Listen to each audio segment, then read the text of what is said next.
thing that you can go do now? Sure. Scott, having seen so many different moves in markets, what are some words of wisdom you'd have if they want to make money? I just wrote a book on creating economic security, and I do think there's a formula. The first is focus, and that is find something you're good at. People say to follow your passion. I think that's bullshit. Anyone who tells you to follow your passion is already rich. And the guy telling you to follow your passion made his billions in iron ore smelting, right? Be a DJ on weekends, play in a soccer league, design jewelry with your friends, open a restaurant when you're already rich. The vanity industries are really difficult because there's 180,000 people in SAG-AFTRA. These are it's not easy to get a union card. That's the union representing actors and stage workers or producers. 83% of them last year didn't qualify for health insurance because they didn't make $23,000. He didn't dream of that when he was 9.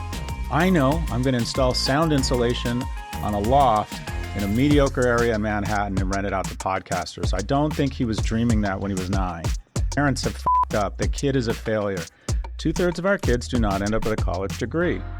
Workshop stuff, find something you could be good at, maybe great. It might be being a tax accountant. Okay, do you understand, are you willing to go to college? Are you willing to get a CPA? Do you understand numbers? Do you understand the tax code? Are you good with clients? Because if you can become in the top 10% or the top 1% of tax lawyers, those people get to fly private and have a broader selection set of mates than they deserve, which makes them really passionate about the tax law. I am so passionate about analytics because it gave me the ability to take care of my kids, take care of my dad, have crazy, outrageous vacations, and remove stress from my key relationships. Passion comes from artistry, mastery, and economic security. So whatever that thing is that gives you the ability to make some good money that you're good at, maybe even great at, in an industry that's not sexy, you're going to become passionate about it. I'm building a home right now in London, and there's the soapstone guy or the marble guy, and he's this Iraqi immigrant, and everybody knows him. He can tell you everything about the veining and the marble. And I was very open with him, and he's been open with me. He makes 2.1 million pounds top line. He has a marble company. He clears about 800,000.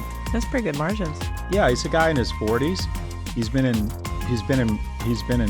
marble since he was 28, and he's passionate about marble and soapstone because it affords him a really nice life, and he's great at it. And he gets a lot of camaraderie. He gets a lot of prestige, relevance.